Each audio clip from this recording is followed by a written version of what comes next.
Hello दोस्तों, मैं कंवल आप सबका स्वागत करता हूं एक खास लेक्चर में जहां पर हम जल्दी से कवर करेंगे ब्रिटिश लैंड रेवेन्यू सिस्टम्स के बारे में। पिछले 12 साल में टोटल 4 बार क्वेश्चन पूछा गया, हर बार काफ़ी इजी क्वेश्चन था। तो एक ऐसा टॉपिक है जो कि काफ़ी लो हैंगिंग फ्रूट है और अगर आप कवर करके जाएंगे हौसला आएगा। और उसी के साथ साथ कल को मैं इंश्योर कर सकता हूं कि इसमें से तो एटलीस्ट आपका क्वेश्चन गलत नहीं होगा। तो ये जल्दी से कवर करते हैं। टोटल 4 तरह के हमारे land revenue settlement system India में इंट्रोड्यूस किए गए, starting from the Ijaradari till the last of the Mahalwari system. पहले एक बार इनका सेंस समझाऊंगा, इनका लॉजिकल सीक्वेंस समझाऊंगा, उसके बाद जितने भी इंपॉर्टेंट पॉइंट है जो कि रटने हैं उनको पीपीटी के थ्रू दिखा दूंगा। स्टार्टिंग हमने की थी इज्जतदारी सिस्टम से। ये वॉरेन हेस्टिंग्स के द्वारा इंडिया में इंट्रोड्यूस किया गया था। लिटरल मीनिंग इसका ये है कि जो बंदा जितनी ज्यादा बोली लगाएगा उसको जो राइट के लैंड के राइट्स हैं वो दे दिए जाएंगे। सो बेसिक ये बिडिंग सिस्टम के ऊपर ये सिस्टम चला करता था। इसको कहा जाता है रेवेन्यू फार्मिंग सिस्टम। इनिशियली इसको 5 साल के लिए दिया जाता था, पर इन द ईयर ऑफ 1777 इसको एनुअल कर दिया गया था। पर यहां पर दिक्कत क्या हुई ये समझिए कि जो जमींदार है उसने बोली लगा के ज्यादा से ज्यादा तो लैंड को अपने पास ले लिया, पर जो अल्टीमेट जो कल्टीवेशन होगी उसके ऊपर जो असल में प्रोड्यूस निकलेगा वो काफी कम रह जाया करता था, जिसकी वजह से जो एग्रीकल्चर है उसके ऊपर इम्पोवरिशमेंट आती चली जा रही थी। तो अंग्रेजों को लगा कि अगर हम इस तरह से रिवेन्यू को एक्सट्रैक्ट करते रहेंगे तो एग्रीकल्चर खत्म हो जाएगा, एंड खत्म हो गया तो पैसा कोई नहीं मिलेगा, तो इसको रिवाइव करने की जरूरत है। फिर अल्टीमेटली आपने जब पिट्स इंडिया एक्ट पढ़ा था वहां पर हमने कॉर्नवालिस की बात की थी कि कॉर्नवालिस हमारे इंडिया में आया है, और जैसे ही वो इंडिया में आया तो उसने एक सिस्टम को इंट्रोड्यूस किया जो कि है परमानेंट सेटलमेंट सिस्टम। ये जो परमानेंट सेटलमेंट सिस्टम है, जैसे कि नाम से ही पता लग रहा है कि आपके साथ एक परमानेंट डील कर ली जाएगी कि आपको इतना ही पैसा देना है। उससे ज्यादा अगर उस जमीन में से पैसा निकला तो आप उसको यूज कर सकते हैं अपने एग्रीकल्चर को इंप्रूव करने के लिए, क्योंकि यहां पर तो किसी के पास कोई भी वो मोटिव नहीं है, कोई भी इंसेंटिव नहीं है, क्योंकि ज्यादा से ज्यादा आपने बिट तो लगा लिया, पैसा बचेगा कहां पर यहां पर टैक्स आपने परमानेंट रख लिया, उससे ज्यादा जितना भी निकला आप उसको अपने एग्रीकल्चर के बेटरमेंट के लिए लगाइए ताकि आपको ज्यादा से ज्यादा प्रॉफिट हो। तो यहां पर परमानेंट सेटलमेंट सिस्टम को इंट्रोड्यूस किया गया, पर विद द टाइम क्या देखा गया कि जो जमींदार है उसको तो काफी ज्यादा फायदा हुआ, पर जो असल बंदा जो कल्टीवेशन कर रहा है, जो पीजेंट है, जो टेनेंट है, उसके ऊपर गुर्बत आती चलेगी, वो इम्पोरिशमेंट के अंदर चले गया। क्योंकि जमींदार किसके ऊपर प्रेशर डालेगा? पीजेंट के ऊपर कि तूने मेरे को ज्यादा से ज्यादा निकाल के देना है जमीन में से पैसा ताकि मेरा ज्यादा से ज्यादा प्रॉफिट हो। और पीजेंट के पास कोई भी राइट नहीं रहा है, यहाँ पर सारे के सारे राइट्स किसके पास है? जमींदार के पास। तो अब इस चीज को भी दूर करने के लिए सीधा अब पीजेंट के साथ ही डील हो जाएगी, जैसे कि रौत का मतलब होता है पीजेंट। तो पीजेंट से वो डीलिंग करेंगे कि तेरा इतना टैक्स बनता है, तूने उस हिसाब से मेरे को टैक्स दे देना है। तो यहां पर जो जमींदार था जो कि एज एन इंटरमीडियरी की तरह काम करता था उसको खत्म ही कर दिया गया, and here the direct settlement system was made with the peasant. पर यहां पर दिक्कत क्या हुई कि आपने जो टैक्सेशन सिस्टम लगाया वो एक तरह से एब्सर्ड था, आर्बिट्री तरीके से आपने वो पूरा जो टैक्सेशन सिस्टम है लगा दिया। इनिशियली जब आपने रौतवाड़ी सिस्टम को इंट्रोड्यूस किया तो आपने प्रॉपर असेसमेंट की कि कितना टैक्स होना चाहिए, कितना बचेगा, कितना नहीं बचेगा, वो सारा कुछ होता रहा। पर विद द टाइम जब आपको पता लग गया कि रौतवाड़ी सिस्टम सही से चल रहा है, पर फिर आपने क्या किया कि एब्सर्टली उसको लगाना शुरू कर दिया, जिसकी वजह से पीजेंट जो पीजेंट्री है वो और ज्यादा इंपरिशमेंट के अंदर चलेगी, एंड अल्टीमेटली ये जो सिस्टम है वो भी फेल हो जाएगा। जितने भी इंपॉर्टेंट पॉइंट है वो हम बाद में डिस्कस करेंगे। फिर जब हम पंजाब एरिया की बात करें तो यहां पर है महलवाड़ी सिस्टम। हॉल्ट मैकेंजे के द्वारा ये पंजाब साइड के अंदर इंट्रोड्यूस किया जाएगा, पर वो अच्छे से नहीं कर पाएगा, तो विलियम बेंटिक आएगा 1833 में, वो इसको इंप्लीमेंट करेगा। और यहां पर हम इसको परमानेंट सिस्टम का मॉडिफाइड वर्जन समझ सकते हैं। यहां पर एक मेजर डिफरेंस क्या है कि पहले जमींदार हुआ करता था, अब इसको कौन रिप्लेस कर देगा? विलेज हेडमैन, जिसको हम लंबड़दार के नाम से भी जानते हैं पंजाब एरिया के अंदर, कि विलेज हेडमैन पूरे विलेज से टैक्स इकट्ठा करके जो ब्रिटिशर्स को दिया करेगा, अपना थोड़ा बहुत जो इंसेंटिव है वो बीच में रख लेगा। तो इससे फायदा क्या हुआ कि जो सारे राइट्स हैं लैंड के वो तो पीजेंट के पास ही रह गए, टेनेंट के पास ही रह गए। जैसे यहां पर तो जो सारे राइट्स है जमींदार के पास चले गए थे, तो उस खामी को दूर करते हुए इन्होंने विलेज हेडमैन को एज एन इंटरमीडियरी लगा दिया, ताकि उसकी जिम्मेदारी होगी कि उसने पूरे विलेज से पैसा इकट्ठा करना है। हम इससे ज्यादा डिटेल में नहीं जाएंगे, अगर आपको इतना समझ में आ गया तो आपको लॉजिकल सीक्वेंस है कि इस तरह से चीजें हुई हैं। आइए प्रीलिम्स पॉइंट ऑफ व्यू से क्या क्या इंपॉर्टेंट चीजें जो कि आपको रट के जानी चाहिए उसके बारे में एक बार बात कर लेते हैं। सो रेवेन्यू सेटलमेंट, वॉरेन हेस्टिंग्स ध्यान में रखिएगा, जिसने इज्जतदारी सिस्टम को इंट्रोड्यूस किया। जो ज्यादा बोली लगाएगा उसी को तो जमीन मिलेगी। ये मेरे खुद के नोट्स है, इस तरह से मैं अपने आप को याद करवाया करता था, जितना ज्यादा मैं लॉजिकल सीक्वेंस बना पाऊं। अगर आपको ठीक लगे तो वेरी वेल एंड गुड, अगर वियर्ड लगे तो माफ करना। ठीक है, इनिशियली इस पूरे सेटलमेंट सिस्टम को 5 साल के लिए लगाया गया था, but in the year of 1777 इसको क्या कर दिया गया, एनुअल कर दिया गया। बस इस हिसाब से आपको इतना ही ध्यान में रखना है। ठीक है, प्रीलिम्स पॉइंट ऑफ व्यू से कर रहे हैं तो उतना। अब अगला आएगा परमानेंट सेटलमेंट सिस्टम। इसका जो फर्स्ट आइडिया किसके द्वारा कंसीव किया गया था, तो वॉरेन हेस्टिंग का जो काउंसिल है 1773 के अंदर गवर्नर ऑफ बंगाल की काउंसिल बना दी गई थी, जिसमें टोटल हमारे पास बंदे कितने थे वो आपने कमेंट सेक्शन में बताना है। और यहां पर जो कैच है वो ये है कि अगले साल उसमें से एक सीट को कम कर दिया गया था, ताकि गवर्नर जनरल के पास पावर ज्यादा हो जाए पिट्स इंडिया एक्ट ऑफ 1784 के अंदर। तो वहां पर उस काउंसिल में एक बंदा था जिसका नाम है फिलिप्स फ्रांसिस। उसने इस परमानेंट सेटलमेंट सिस्टम के आइडिया को कंसीव किया था। तो कल को सारे बच्चों को यह पता होगा कि लॉर्ड कॉर्नवालिस के द्वारा इस परमानेंट सेटलमेंट सिस्टम को लगाया गया है। किस एरिया के अंदर, बंगाल के एरिया के अंदर। पर हमेशा ध्यान में रखना फिलिप्स फ्रांसिस भी इसमें एक नाम था जिसने ये पूरी स्टोरी को शुरू किया था। अब इस स्टोरी का एक्टर कौन है, लॉर्ड कॉर्नवालिस। और जैसे हर एक मूवी के अंदर कुछ सपोर्टिंग एक्टर्स होते हैं, तो यहां पर कौन है, sir John Shore and James Grant. तो टोटल 4 बंदों का नाम अभी तक मैंने आपको करवा दिया जो कि परमानेंट सेटलमेंट सिस्टम के साथ जुड़े हुए हैं।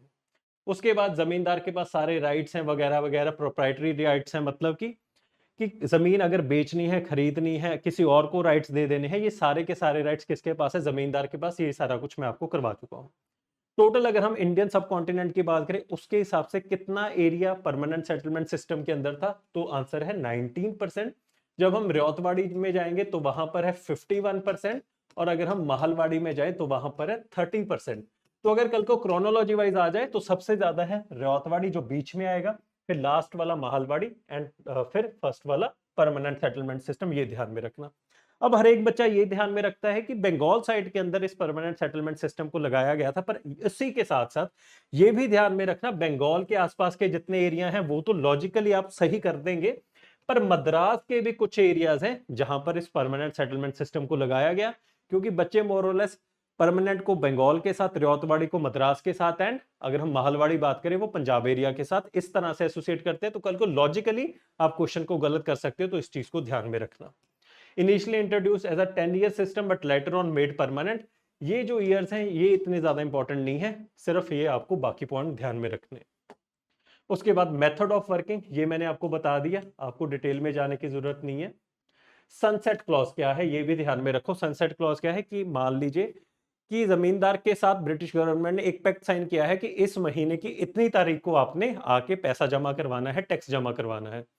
उस दिन की अगर शाम ढल गई, अगर सूरज छिप गया और आपने पैसा जमा नहीं करवाया, तो ये सनसेट क्लॉज वहां पर आके इन प्लेस हो जाएगा, और आपकी जितनी भी जमीन है जो जमींदार के अंदर आती थी उसको वापस ले लिया जाएगा, आपको अपनी जमीन से खारिज कर दिया जाएगा। ये है सनसेट क्लॉज। फिर एक सिस्टम पट्टा सिस्टम। ये जो सनसेट क्लॉज और पट्टा सिस्टम है ये मोरलेस हर एक सेटलमेंट सिस्टम के अंदर ही है। पट्टा सिस्टम का मतलब होता है रिटन लैंड रिकॉर्ड्स, कि एक पट्टे के ऊपर चमड़ा का एक पूरा कागज आप मान सकते हैं, उसके ऊपर जो रिटन रिकॉर्ड्स किया करते थे कि जमींदार के साथ गवर्नमेंट के क्या डीड है और जमींदार की अपने टेनेंट्स के साथ क्या डीड है, कि क्या रिटर्न रिकॉर्ड है कि कितना टैक्स वो लेगा, कितना जमीन कल्टीवेशन के लिए दी गई है। इस तरह के सारे सिस्टम को कहा जाता था पट्टा सिस्टम। ऑल्दो पट्टा सिस्टम करना था परमानेंट के अंदर, रियौतवाड़ी के अंदर, हर एक के अंदर, पर क्योंकि नहीं किया जाता था, आज तक नहीं किया जा रहा, करप्शन वगैरह वगैरह वो सारी चीजें हैं, उसकी ज्यादा डिटेल में हम नहीं जाएंगे। Now Ryotwari system year 1820। तो क्रोनोलॉजी वाइज भी इसी तरह से वो इंट्रोड्यूस हुए, सबसे पहले इजरदारी, परमानेंट, देन रियौतवाड़ी एंड लास्ट में महलवाड़ी। तो ये चीज ध्यान में रखनी। इस पूरी मूवी के लीड एक्टर्स कौन है, Thomas Munro and captain Alexander Read. सबसे पहले मद्रास का जो 12 महल रीजन है वहां पर इस चीज को इंट्रोड्यूस किया गया। क्या पूरा स्टोरी थी, बेसिक कंटेक्स्ट क्या है कि रियौतवाड़ी मतलब कि रियौत के साथ, पीजेंट के साथ हम जाके सीधा सेटलमेंट सिस्टम करवा लेंगे। फिर इसको फुल फ्लैज सिस्टम मद्रास के अंदर इंट्रोड्यूस कर दिया गया, and here they are no intermediate. क्यों, क्योंकि सीधा रियौत के साथ, पूरा पीजेंट के साथ ही सेटलमेंट सिस्टम है। और ये यहाँ पर एक बड़ी खामी भी बन जाएगी, क्योंकि इतने सारे रियौत होंगे, किसी के पास छोटी जमीन है, किसी के पास बड़ी जमीन है, तो आपको हर एक के पास जाना पड़ेगा, जिसकी वजह से ultimately this system will come to an end. अब यहाँ पर है पटकट सिस्टम। मैंने आपको ये पहले भी बताया कि रियौतवाड़ी सिस्टम के अंदर इनिशियली टैक्स असेसमेंट किया जाता था, लैंड को असेस किया जाएगा, सर्वे किया जाएगा, उस हिसाब से टैक्स होगा, पर विद द टाइम आर्बिट्री हो जाएगा। इस आर्बिट्री सिस्टम को ही पटकट सिस्टम कहा जाता है। और क्योंकि जो पीजेंट है वो बहुत ज्यादा दुखी हो जाएगा, उसको टॉर्चर किया जाएगा टैक्स भरवाने के लिए, तो एक कमीशन बैठेगी, ultimately the Madras torture commission report. अगर कल को आ जाए कि ये जो मद्रास टॉर्चर कमीशन रिपोर्ट है किस फील्ड के हिसाब से है, एग्रीकल्चर, एजुकेशन, पुलिस सिस्टम, तो ध्यान में रखना एग्रीकल्चर के हिसाब से है, रौतवाड़ी सिस्टम के अंदर यहां से प्रोबेबल क्वेश्चन बनता है। तो इस कमीशन ने ये कहा कि जो आप टैक्स ले रहे हैं which is 1/3 of the gross produce, तो उसने रेकमेंड किया इसको खत्म करके आप कितना करो, 1/2 ऑफ द नेट प्रोड्यूस। आशा करता हूं ये जो ग्रॉस प्रोड्यूस और नेट प्रोड्यूस है ये आपने पढ़ा होगा जब आपने जीडीपी एनडीपी पढ़ी है, तो अगर वो आपको कंटेक्स्ट सेम है तो उसी कंटेक्स्ट को आप यहां पर लगा दो। आपको नंबर नहीं ध्यान में रखने, बस इतना ध्यान में रखना है पटकट सिस्टम और मद्रास टॉर्चर कमीशन किस कंटेक्स्ट में है। फिर अल्टीमेटली जब इसको 50% के आसपास कर दिया गया, तो उस टाइम के अंदर जब पेशवा की टेरिटरी को अनेक्स किया गया था एंग्लो मराठा वॉर्स के बाद, तो वहां पर भी इस रौतवाड़ी सिस्टम को लगाया गया बाय एल्फिंस्टोन। तो अभी तक हम पहले ही 4 नाम कर चुके हैं इस पूरे 3 नाम कर चुके हैं इस पूरे सिस्टम के अंदर, तो यहां पर आपके पास आ गया चौथा नाम। ठीक है, it covered around 51% of the British area. वहां पर हम 19% करके आ रहे हैं, यहां पर 51% है।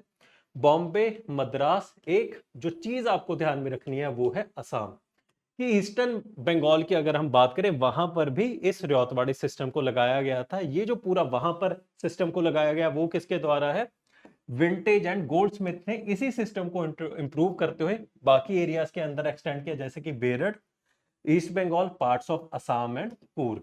तो कल को अगर यूपीएससी ने आपको फंसाना हो, बाकी बच्चों से जैसे क्वेश्चन गलत करवाते हैं, तो इसी तरह के पॉइंटर्स को उठा के करवाया जाता है, क्योंकि बच्चे इतने डिटेल में चीजों को नहीं करके जाते। पर अगर आपने अभी एक बार सुन लिया तो वहां पर फिर आपका क्वेश्चन गलत नहीं होगा। बस इसको ध्यान में रखना कि बंगाल की साइड के अंदर भी हमारे को रौतवाड़ी देखने को मिलता है, एंड सेम वाइज अगर हम परमानेंट की बात करें वो मद्रास के अंदर भी है।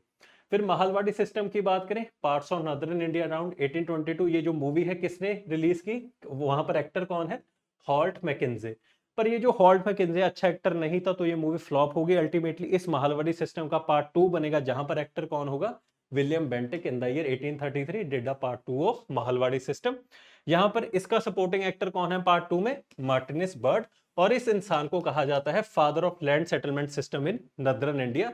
ये सारे नाम हॉल्ट मैकेंजे, विलियम बेंटिक और मार्टिनेस बर्ड, ये चीज ध्यान में रखना। और एरिया कितना है, 30%, ये भी ध्यान में रखना। So it consisted of a survey of track land showing field boundaries of cultivable and fallow land, तो इसी हिसाब से सर्वे होगा। The state share was fixed at 66%, वही 2/3 rental value, and the settlement was to be made for 30 years। ये आपको कुछ भी ध्यान में नहीं रखना, बाद में जब डलहौजी आएगा इसको 1/2 कर देगा, पर ये आपके परव्यू से बाहर है, यहाँ पर ऐसा कुछ नहीं पूछा जाएगा। एक इंपॉर्टेंट चीज जो आपको ध्यान में रखनी है वो ये है कि अगर हम रौतवाड़ी सिस्टम की बात करें और इस महालवाड़ी सिस्टम की बात करें, कि आपका लैंड टाइप कौन सा है, कि यहां पर किस तरह का सॉइल है, इस हिसाब से भी जो हमारे सिस्टम को, टैक्सेशन सिस्टम को डिफाइन किया जाता था। तो एक तरह से मॉडिफाइड फॉर्म ऑफ टैक्सेशन है, जहां पर सॉइल टाइप को भी अकाउंट किया जा रहा है। अगर सॉइल अच्छा है तो अच्छा टैक्स होगा, अगर बुरा सॉइल है तो कम टैक्स होगा उस हिसाब से। अब इस महालवाड़ी सिस्टम के अंदर अलग सेम चीज के लिए अलग अलग नाम हमारे को दिए गए हैं, जैसे कि नदर्न वेस्टर्न फ्रंटियर प्रोविंसेस के लिए माउजवार, एंड सेंट्रल प्रोविंसेस के लिए हमारे पास है मालगुजारी। तो कल को आ जाए माउजवार या फिर मालगुजारी किस कंटेक्स्ट में है, तो उसका आंसर होगा महालवाड़ी सिस्टम या फिर land revenue settlement system. Concept of average end of different soil classes was introduce, मैंने आपको करवा दिया। टैक्स रेट्स वर रिवाइज periodically। अब रौतवाड़ी की बात करें और अगर हम महालवाड़ी की बात करें, तो दोनों में जो टैक्सेस को periodically रिवाइज करवाया जा रहा है, पर जैसे कि नाम से पता लग रहा है परमानेंट सेटलमेंट, तो वहां पर परमानेंट है कि जो एक बार डिसाइड कर लिया वो परमानेंटली रहेगा, तो इस चीज को ध्यान में रखना है। एरिया कौन सा है, 30%। उसके अलावा एक इंपॉर्टेंट पॉइंट, अगर हम परमानेंट सेटलमेंट सिस्टम की बात करें, उसमें क्या है कि जमींदार के पास क्योंकि सारे राइट्स हैं और कभी भी वो अपने टेनेंट को अपनी जमीन से निकाल सकता है, और उस टेनेंट के पास कोई भी राइट टू अपील नहीं है किसी भी कोर्ट ऑफ लॉ के अंदर, इस चीज को ध्यान में रखना। No right to appeal given to the tenants in the permanent settlement system, and every right is there with the zamindar till the time वो टैक्स भर रहा है। जैसे वो टैक्स भरने से मना करेगा, सनसेट क्लॉज लग जाएगा, तो जमीन को वापस ले लिया जाएगा। ठीक है, ये हमने कर लिया। तो अब 4 क्वेश्चन आए हैं, जल्दी से वो 4 क्वेश्चंस को अटेम्प्ट कर लेते हैं। First one, the tendency for increase litigation was visible after the introduction of the land settlement system of Lord Cornwallis. मतलब कि हम यहाँ पर परमानेंट सेटलमेंट सिस्टम की बात कर रहे हैं। The reason for this is normally trace to which of the following provisions, making zamindars position stronger vis vis the ryot, making East India Company an overlord of the zamindars, making judicial system more efficient, none of the above. तो अगर आप logically भी सोचोगे, अगर आपने ना भी किया होता, पहला स्टेटमेंट क्यों गलत है? कि क्यों? क्योंकि जमींदार पहले ही जो रॉत है, जो पीजेंट है, उसका विज विज हेड है, तो ये पॉइंट नहीं हो सकता क्योंकि पहले से ही चलता आ रहा है। Making judicial system more efficient, अगर उन्होंने जुडिशियल सिस्टम को ही इंप्रूव करना है तो वो क्यों इस रूट के थ्रू जाएंगे, सीधा जुडिशियल सिस्टम के ऊपर ही क्यों नहीं काम करेंगे? तो वो सारा कुछ है। और यहाँ पर making East India company and Overlord of जमींदार, ये लॉजिकल कंक्लूजन लग रहा है और यही सेम चीज है, तो B is the right answer. उसके बाद with reference to Ryotwari settlement consider the following statement, the rent was paid directly by the peasants to the government, एकदम सही। The government gave pattas to the ryot, ये मैंने आपको बता दिया कि हर एक सिस्टम के अंदर ही पट्टा सिस्टम है, आज तक वो चलता आ रहा है, तो वो सारा कुछ। The lands were served and assessed before being taxed, तो हाँ भाई, रियातवाड़ी सिस्टम में इनिशियली इसी तरह का काम किया जाता था। अल्टीमेटली हर एक सिस्टम में इसी तरह का काम इनिशियली थ्योरेटिकली परसीव किया गया है, पर प्रैक्टिकली चीजें और होती हैं। तो लॉजिकली ये स्टेटमेंट भी सही है and the right answer is C, 1 2 and 3 only. पर आज के टाइम में यूपीएससी अगर जब भी क्वेश्चन डालता है, ये 2012 का क्वेश्चन है, आज के टाइम में बहुत स्पष्ट क्लियर क्वेश्चन होता है जहां पर जो डाउट की गुंजाइश नहीं रहती, क्योंकि अल्टीमेटली पिछले कुछ सालों में क्वेश्चंस को ओमिट आउट किया गया है ड्यू टू द वेगनेस और द पॉसिटी ऑफ इंफॉर्मेशन की क्या ये सही हो सकता है गलत, क्योंकि अलग अलग सोर्सेज आ जाते हैं हिस्ट्री में, तो अब ऐसे क्वेश्चन वैसे नहीं पूछे जाते। Then third question, consider the following assessment of land revenue on the basis of the nature of the soil and the quality of crops, कि क्या ये इंग्लिश के द्वारा इंट्रोड्यूस किया गया था? तो रेदर यस, कि रेवतवाड़ी में, महलवाड़ी में इंडिया इंग्लिश के द्वारा ये किया गया था, पर इंट्रोडक्शन इन इंडिया इंग्लिश के द्वारा नहीं थी। अगर आपने दिल्ली सल्तनत पढ़ा हो, अकबर का पूरा एग्रीकल्चर सिस्टम पढ़ा हो, वहां पर भी इसी तरह से था कि जिस तरह की आपकी लैंड है, जिस तरह का आपका सॉइल है, उसी तरह से आपको वहां पर जो सेटलमेंट सिस्टम की जाएगा, टैक्सेशन लगाया जाएगा। Use of mobile cannon in warfare, although Britishers ने यूज किया था, पर वो पहले नहीं थे, बाबर के टाइम से ये चलता आ रहा है, तो सेकंड स्टेटमेंट भी गलत है। And then cultivation of tobacco and red chillies, तो ये स्टेटमेंट भी गलत है। ये हमने बहुत बार पढ़ा है कि पोर्टुगीज के द्वारा पोटैटो, टोमेटो, टोबैको की बात करें, रेड चिलीज की बात करें, लेडी फिंगर की बात करें, ये सारा कुछ उनके द्वारा ही इंट्रोड्यूस किया गया है। So the right answer is D, none. अगर आप दिमाग से भी सॉल्व कर लेते तो भी आपका ये जो क्वेश्चन है सही हो जाता। तभी मैं आपको बता रहा हूँ कि हिस्ट्री एक ऐसी चीज है, अगर आप दिमाग से चलोगे, काफी बार जो क्वेश्चन है आपको जनरल सेंस से सॉल्व हो जाएगा। ऐसी चीजें नहीं है जो आपको नहीं आती होंगी। हाँ, अगर तैयारी अच्छी है तो आपको और भी ज्यादा कॉन्फिडेंस होगा। Now last question, Ryotwari settlement system के साथ कौन कौन बंदों का नाम जुड़ा हुआ है? अगर आपको कुछ भी ना पता होता, सिर्फ परमानेंट सिस्टम का ए पता होता, जहां पर हम पढ़ते हैं कि लॉर्ड कॉर्नवालिस उससे जुड़े हुए हैं, सो फर्स्ट ऑप्शन आपका ओमिट आउट होता है and right answer is C, 2 and 3 only. Alexander Read, Thomas Munro, दो नाम यहां पर और हैं जो कि आपको कमेंट सेक्शन में बताने हैं। तो यही 4 क्वेश्चन थे जो आपको पता होना चाहिए थे with respect to land revenue settlement system. अगर ऐसे कुछ टॉपिक्स हैं जो कि छोटे हैं, जो मैं 15-20 मिनट में कवर कर सकता हूं अलॉन्ग विद देयर पीवाईक्यू, तो जरूर कमेंट सेक्शन में लिखना। मैं कोशिश करूंगा कि एक एक करके हर एक दूसरे तीसरे दिन एक एक टॉपिक को क्लियर करता रहूं, ताकि आपका रिवाइज अच्छे से हो जाए। उसके अलावा एक मेरी तरफ से एडवाइस होगी कि इस टाइम में मैं बहुत देख रहा हूं कि हर एक इंस्टीट्यूट अपना कुछ कंटेंट निकाल रहा है कि हमारे से ये रिवाइज कर लो, वो रिवाइज कर लो।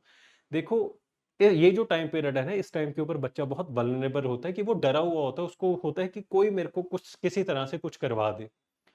पर इसी वल्नरेबिलिटी, इसी डर के ऊपर जो बड़े बड़े कोचिंग इंस्टीट्यूट या छोटे ही लगा लो, वो ब्रीड करने की कोशिश करते हैं, अपने आप को पब्लिसाइज करने की कोशिश करते हैं। ये जो आखिरी टाइम है, जो आपने पढ़ लिया, बस उसी के साथ आपने स्टिक करना है। इस टाइम के ऊपर आपने कुछ नया नहीं करना। अगर मान लो आपको ये भी लग रहा है कि इस तरह के टॉपिक्स आपको नहीं होने चाहिए, तो आप वो भी स्किप आउट कर दो। अगर आपको लगता है कि मैं ऐसे टॉपिक्स छोड़ के जाऊंगा, जो आपकी स्ट्रेटेजी है, जिस तरह से आप काम कर रहे हैं, उसी तरह से चलिए। हाँ, अगर कोई पीवाईक्यू करवा रहा है या जल्दी से रैपिड रिवीजन करवा रहा है, उस तरह से चीजें कर लो। पर अब किसी कोर्सेज को, जैसे मैं भी कोर्स निकालता हूं, मैं उसके इंट्रोडक्शन या एडवर्टीजमेंट नहीं कर रहा, क्योंकि इस टाइम पे जरूरत नहीं है। अगर आप करोगे तो आपका नुकसान होगा रादर देन आपका फायदा होने के बजाय। क्योंकि ये समझो, आपने पूरे साल में तैयारी एक सीक्वेंस में की, आपका न्यूरोलॉजिकल कनेक्शन उस तरह से बने हुए हैं।